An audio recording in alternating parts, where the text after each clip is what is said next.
So next up, can I call Peter, Dan, John, and Sean to the stage, as well as Kartik.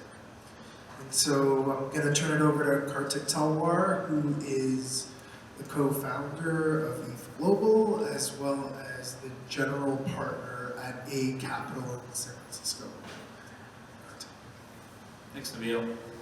So this is an excellent presentation as a general overview of Web3, and I'll be doing a quick panel with all of us, just kind of covering some of the questions around what it means to transition to that world.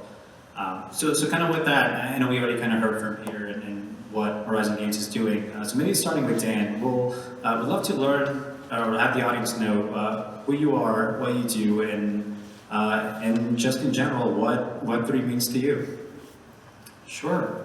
So my name is Dan Elitzer. I'm an investor at ETHGlobal Ventures, which is a crypto blockchain focused early stage VC fund from IDEO, which is this global design firm. So we tend to come at this from a very user-centric perspective. And one of the big questions around Web3 has been around usability.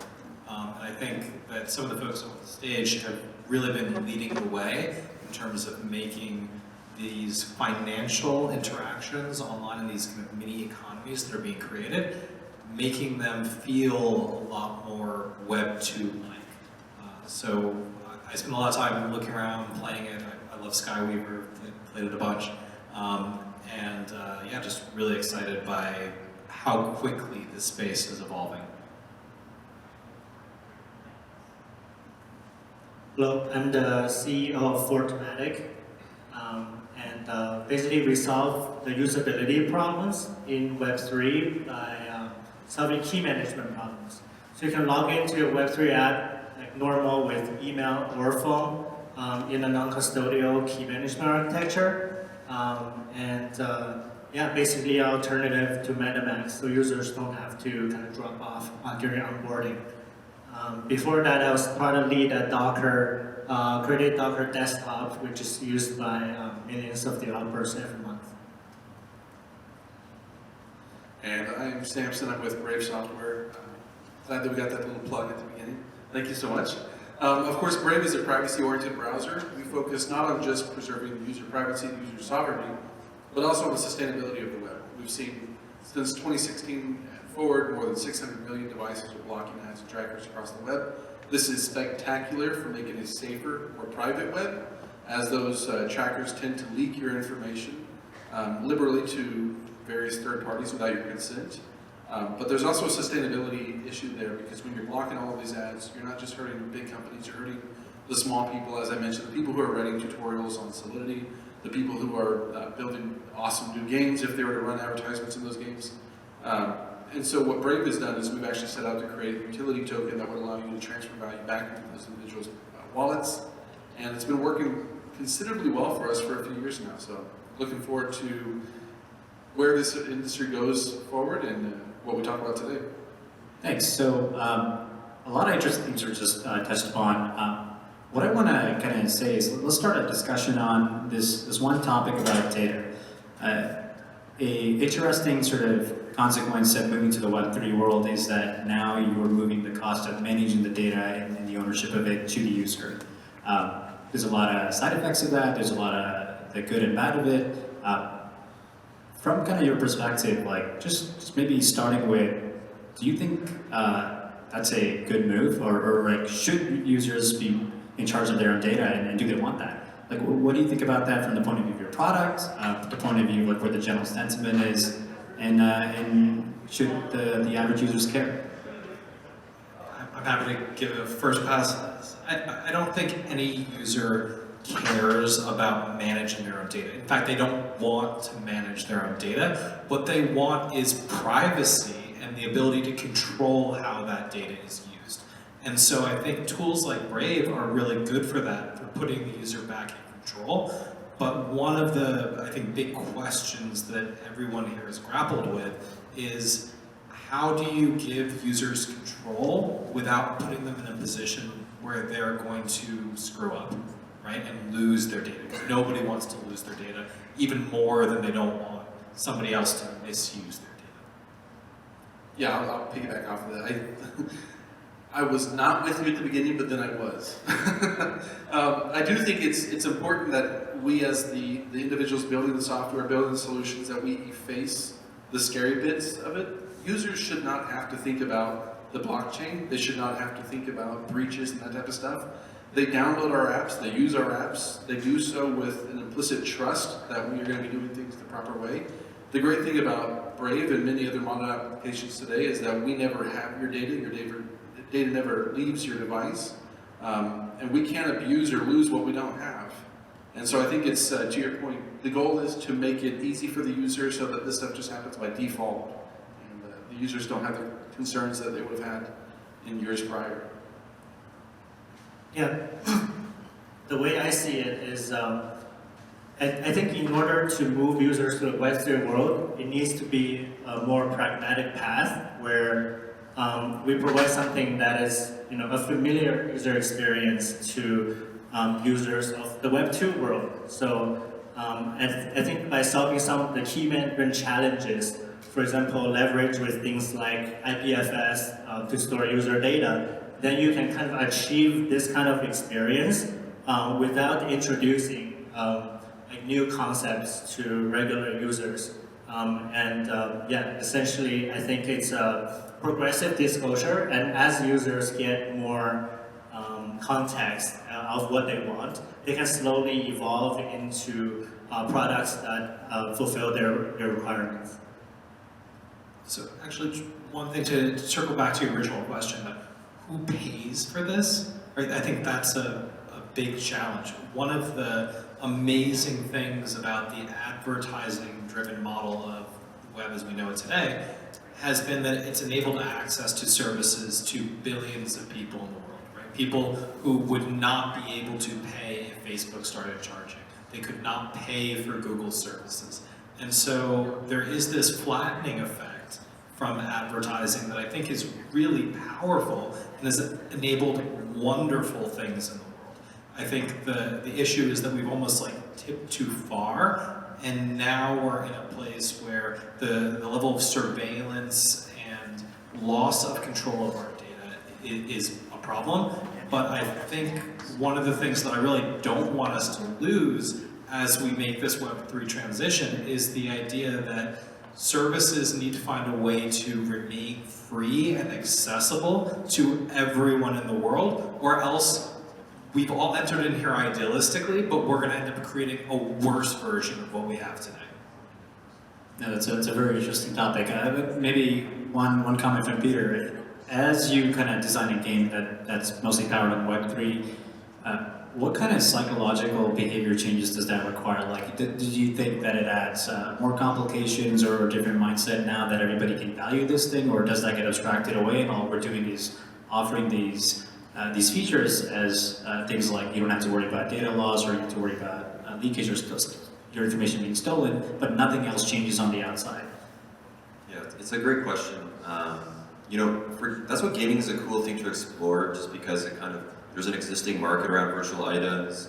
They can be typically low value, so it's easier to kind of explore the design space. In terms of obviously usability and kind of data access, it should be essentially indistinguishable from what is Web 2, obviously. That's why we've taken the perspective of offering a fully integrated solution. In terms of data and ownership, of course, it's very important to take a non-custodial, decentralized approach for multiple reasons. I mean, even as an application developer or someone offering, service, you don't want to take on the risk of actually like losing someone's, core assets. Data is a big word, so there's so many kinds of data, and people value data differently, I think. So if it's your assets, which actually are related to a market, that's a bit, different. In terms of gaming and why I think it's, really cool, what's the incentive? There's kind of multiple reasons. Typically there's already people like virtual items because they like the utility to be able to play with them. Like, there is actually a $32 billion market of virtual items for free video games, right? People buy them because they want to play with them, they want to show them off, and they like just the pleasure of collecting them. And I think what's really cool about adding the blockchain layer is there is a speculative kind of excitement around knowing that this could be converted to something else, perhaps, and I could refund it. Like in the digital download era, you know, if I download something on my PS4, kind of better off going to EB Games. At least I could like swap it for another game. I think it's cool when you explore the design space of competitive games, because you can actually distribute rewards in kind of a profit sharing kind of a model that will net expand the number of people who are participating in this and adds extra metagame capabilities. And I think even way cooler than that is people, like the cycle of people creating and then contributing, the players contributing content, or the developers to the players, and creating this very interesting virtuous cycle. And yeah, hopefully that answers your question to some extent, but it should be indistinguishable and secure, and that's really hard to do for many reasons. And Dan touched on that, and maybe I'll ask Sampson as well, but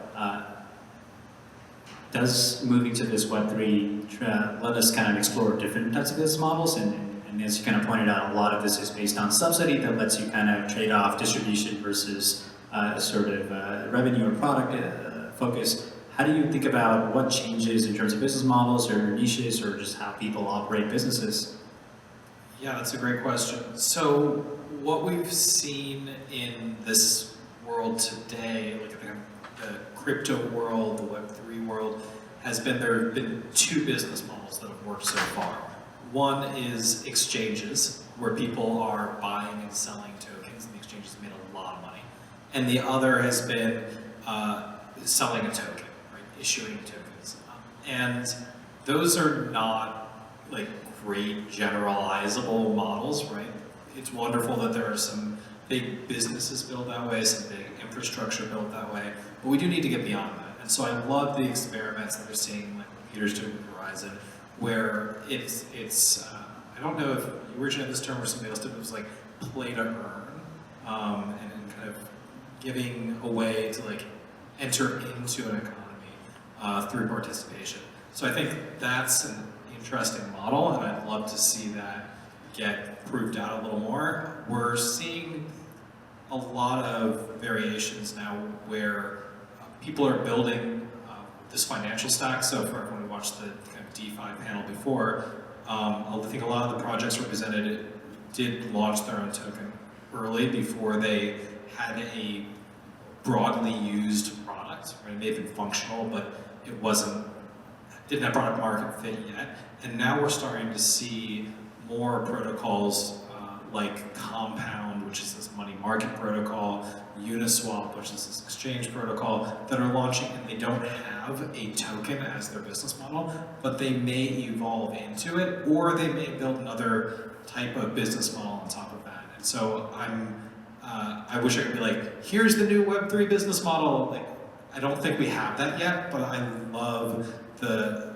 speed of experimentation and the fact that we seem to, at least for now, have gotten past the phase of we're going to sell a token and people are going to use it and the value is going to go up.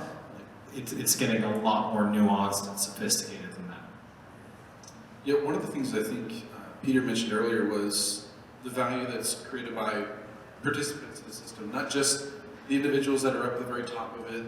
In our industry, it would be like the content creators, not just the journalists and so forth. And I think also to Dan's point earlier about advertising and the role that played in the web. I mean, advertising has been there since the beginning, since '95. We had DoubleClick was there in 1995. Net Gravity was born in the apartment of John Danner and Tom Shields visiting. And so what I love to see is that we're starting to understand that value is produced in some non-traditional ways. We start to see value produced by individuals on Reddit, individuals on Twitter, and what Brave is doing is we're actually taking some of the value that's put into the system from advertisers, these traditional endpoints, and we're able to circulate that through to the people that are creating a lot of the value that haven't been getting the appreciation they deserve for many years. And so I love that we're actually able to create a way for people to actually transfer value in these non-traditional formats as well, these non-traditional platforms. Good. Cool. Yeah, I do see that Web3 enables a lot of new ways to generate value and share value. I do also see that the lines are starting to blur, right, between Web3 and Web2. So as we make, so I come from like infrastructure background. I like building tools for developers, and I see a lot of great technology being created just in the space that could be useful as infrastructure in like even the Web2 world.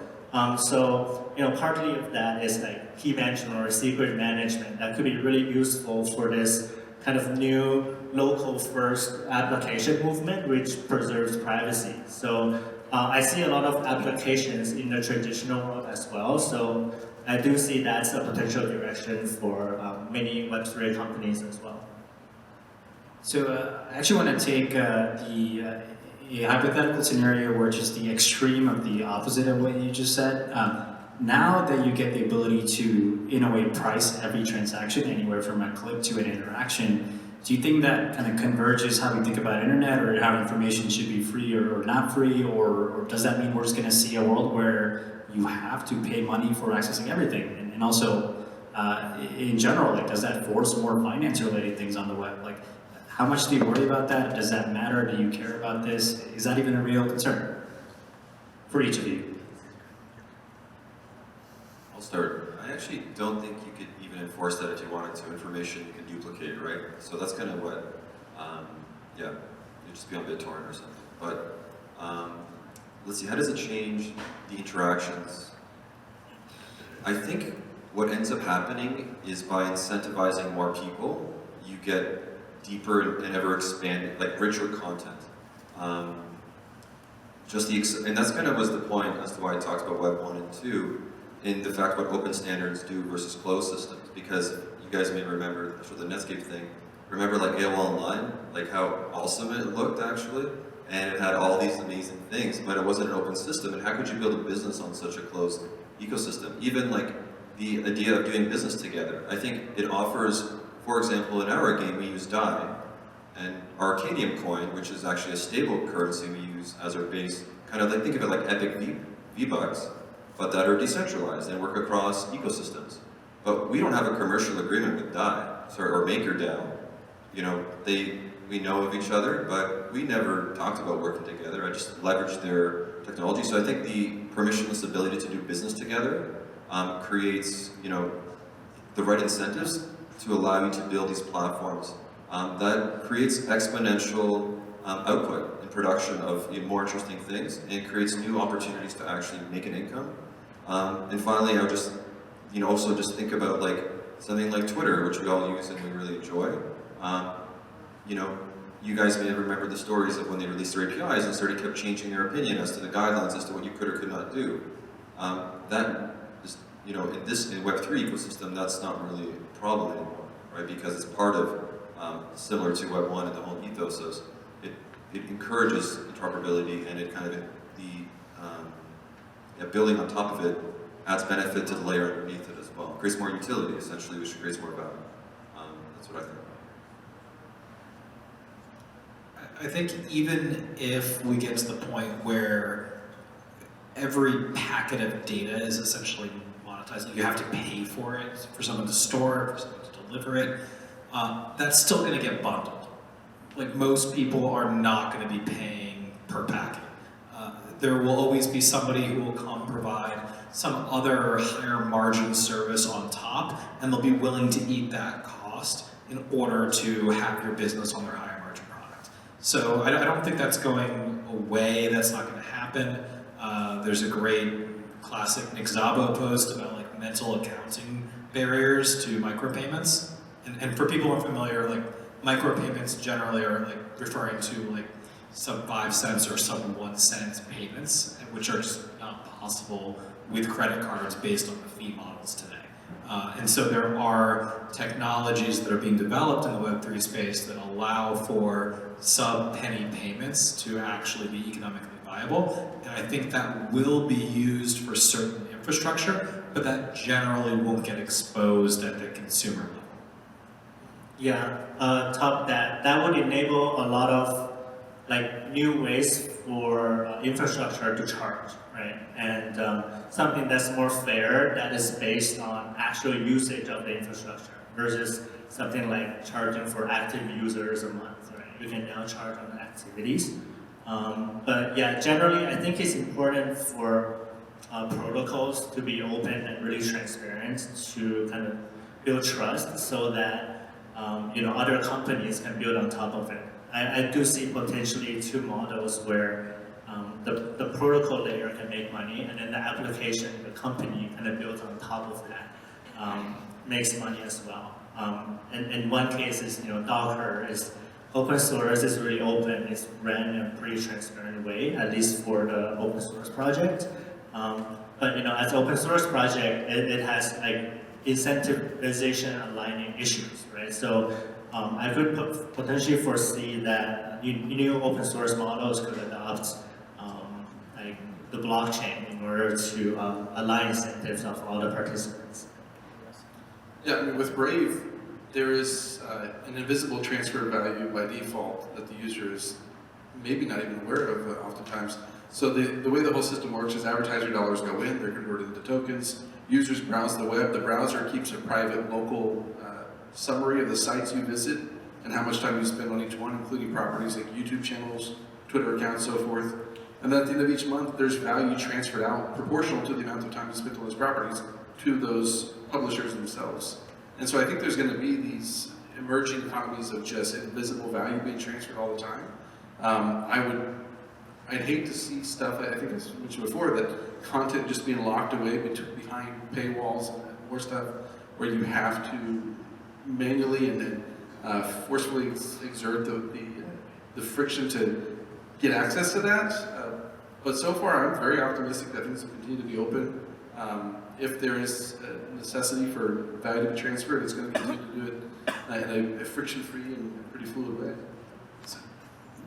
When I mentioned like the mental accounting barriers for micropayments, I think there's actually ways that we can use human psychology to enable new models. And so I love what Brave does in terms of letting you set like your monthly budget that you're going to contribute to the websites you visit, and then it automatically splits your payment proportionally across those sites. I think that's great, even when it's not mandatory, when you can get people to opt in. And I think of it as a very interesting parallel. There's a company in the energy space called O-Power, and their big thing is like they've created these amazing bills that customers receive, the utility companies work with them, and it basically tells you how you're doing on conserving energy relative to your neighbors, relative to the low energy users in your neighborhood. And it kind of gets this sense of like competition going or social obligation going, and it's been incredibly effective at getting people to use less energy. And I think similar tactics can be applied where even if payment isn't mandatory, that people want to be good citizens, and we can kind of shape the experience and make a great default experience to encourage them to pay even when they strictly don't have to, right? We've seen different artists and filmmakers do these pay what you can models and make actually a lot of money off it. I think this will be something that we'll see more and more commonly. I think one of the things we're realizing is that there has always been a demographic out there that has wanted to support content creators, they've wanted to pay, but to have to get your wallet out, to get your credit card out, to put that into someone else's system, to not have any idea where or how it's being stored, and then to eventually find out someday in the future that you've been pwned. No one wants to do that. It's not very popular. Plus, you don't want to manage multiple different platforms. You got to have your Patreon account and then all the other competitors and stuff, depending on who the creator supports. And so I think we're seeing, people just love the idea of supporting content creators. They want to. They just need a lower friction barrier to entry. No, that makes a lot of sense. And I guess like kind of with that, apart from just the obvious UX and key management issues, kind of what do you think the biggest barriers are, technical or otherwise, on that prevents people or prevents Web3 from going to billions of users? Like anything you fear that could be a big hurdle other than those two things? I think it's definitely the divide, right? So there's like this invisible line between Web 2 and Web 3 that kind of inhibits like us finding like what actually bridges these two worlds. And I do think, so we did a lot of user research for our interface, and we realized that a lot of mainstream users are familiar with Bitcoin, right? But in terms of like ETH, DeFi, right, all these new concepts is very foreign to them. And like if we put BTC right on the interface, that people will understand it. If we put ETH, they're like, what is that, like cents? Like, so definitely, I think we should be kind of consolidating like digital currency as a whole, as a general concept, right? For because taking out your credit card and all that is such a jarring experience. It would be great if you have a balance somewhere that goes around. But I think the consolidation of this cryptocurrency, especially maybe to Bitcoin, maybe something else, would really benefit mainstream adoption because users are already familiar with like digital currency concept because they use Venmo and like Square and all that. So that's what I would say. One thing you mentioned is digital currency, and it's been coming up more and more recently. I started really hate the term because the dollar is digital today, largely speaking, right? And cryptocurrency is scary. People have really negative associations. A term that I've been playing around with that I kind of like is like internet native money, right? It's not native to any nation state. It's not native to any particular company. It's just internet money or internet native money. I think maybe that captures the ethos that we're going for here and really divides it also from some of these potential national issue digital crypto style currencies. Yeah, I think it was Mark Andreessen who said it was one of the web's original sins that we didn't have some type of currency or value system built in. But then again, they faced many challenges in the 90s with exporting software with strong cryptography and so forth. So, but one of the other things that I think that is a barrier to better adoption is we have this far better model. I think Ethereum and basically all these blockchain projects are so much better when it comes to trust. But the thing they don't really help with is user comfort. So if I send 100 Ethereum to the wrong address, it's just gone. Like it's not retrievable. However, if someone takes my Visa card for my wallet or gets my address or my number or something like that, and they use it, well, then I can recover those funds. Usually a bank is there to help me with that. And so there are people that are starting to think about those types of problems as well, because it's kept some people from wanting to get into this industry because there's not that trust on their side, that reliance that the system is going to protect them. And so I think that's going to help considerably as well when those problems begin to be solved more in the future. Yeah, so I think the only thing separating us between realizing on Web3 and now is just time. And honestly, I think in terms of usability and UX, we know it's all there. We have it all, I think, whether it's meta transactions or wallets, two-factor smart contract wallets as they're being developed, handling kind of bank recovery systems and acting in that way. I think there's all the people, we just need more ETHGlobal events, to be honest. To bring people together, to educate developers, and to more development tools to actually simplify and bring people onto the system, and educating kind of the use cases that are novel and that really make sense. And like all things in technology, we kind of, it's a bit of like pattern discovery, and how do you apply these things through a common thread, and then making them easy to use, and then offering those benefits at scale. And what's great about open systems is you get the exponential scale because of the interoperability, and even more so because of the lack of kind of risk in terms of collaboration. You actually can enable mass collaboration. So I think we just need time, honestly, and it's not scalability. It's not a thing that's getting solved by a number of individuals. Not even ETH2, even ETH1. It's not the wallets. There's like 5 great smart contract platforms. I think the one where we'll kind of land on, ultimately that will like hold teams back, and I think there'll be great infrastructure companies that come out.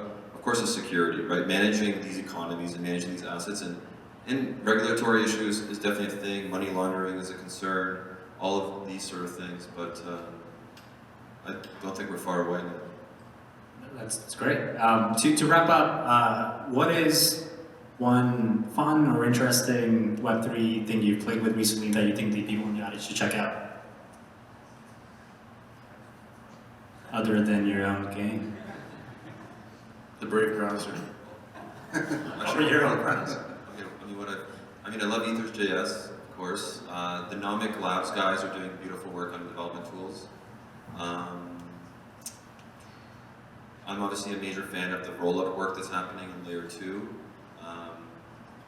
Obviously the stational work that the stational team is doing is amazing, and kind of bringing that together across a group of people. And I really think smart contract wallets are absolutely crucial. They offer a lot of important usability improvements with security. So that's me so far. Yeah, on the technical side, I'm really excited about a lot of the meta transaction L2 stuff that's happening from a consumer perspective, and I'm gonna disclose, do you have a relationship here, so this is not entirely unbiased.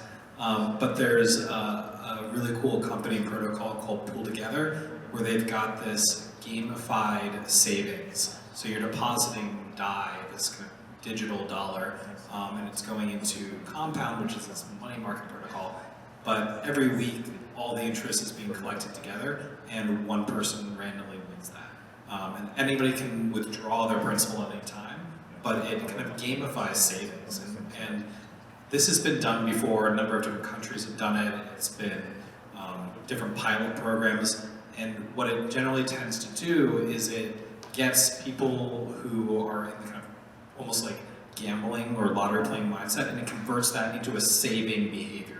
So their principal is protected, and it starts to build new behaviors, and we can do this now at global scale. So that's building off multiple primitives that have been created in this space, right? It's building off the maker system, which enables DAI, the stablecoin, and it's building off Compound, which enables this borrowing and lending protocol.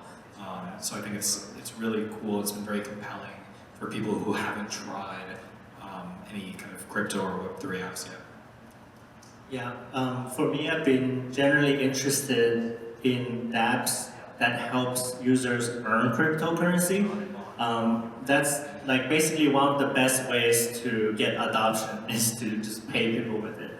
One app is called Cent. So essentially, it's a decentralized social network, and you can post all these nice posts, and then you can seed or stake on the post, and if the post actually takes off, the original poster and the early seeders get to earn cryptocurrency. And one of the users actually made enough to buy a bike for his daughter, and when I saw that, I was like, whoa, you're actually, by earning crypto, you're impacting other people's lives. And on top of that, given all of this, digital nomad, like globalization, global workforce, self-sovereign workers trend, I'm really into the project called Opolis. So basically, they would help these digital nomads get paid in cryptocurrency, and they'll make sure that it's really compliant. They do all the hard work to do that. And the last one I've been pretty obsessed with are like kind of new token and funding models. One is called continuous organization. It's a really cool way to use funding curves to guarantee liquidity, and so you can automatically market make with the smart contract. It's very enticing potentially to investors. Yeah, I want to piggyback off what Sean said as well. The joy in seeing people earn their first tokens. I mean, it used to be the case you'd have to mine it, and that takes considerable technical know-how. Then people would be able to buy them. But so many people are just earning their first tokens these days. It's super exciting, especially in Brave is I am obviously very biased, but this is also a genuine answer. It is one of the most exciting applications of this technology that I've seen in such a long time. I spend a lot of time on Twitter. Part of my job, fortunately, and so I get to see people, elated every month when they receive their payouts for participating in Brave ads without having to divulge any of their private information to anybody whatsoever. It's so neat to see waves and waves of normal, everyday people coming into this industry in such a low friction manner. And so it has been an absolute joy. Thank you. Awesome. If we can join me in a round of applause for the speakers. Lastly, just before giving you a chance to speak to the speakers, I have 3 short announcements.